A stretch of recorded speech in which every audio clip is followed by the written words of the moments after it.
Change the App Store icon into Play Store icon in seconds. Let's set it up.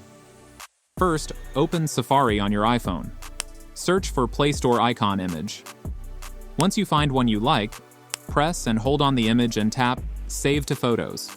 Now, head over to the Shortcuts app. In the top right corner, tap the plus button to create a new shortcut. Next, select Open App.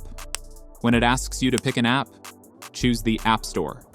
At the bottom, tap the Share icon and select Add to Home Screen.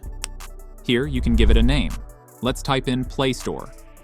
Now, tap on Image and then select Choose Photo. Next, select the Play Store image you saved earlier. Finally, tap Add, and boom, you'll now see a Play Store icon sitting on your home screen. And the best part? Whenever you tap it, it will instantly open the App Store. And that's it.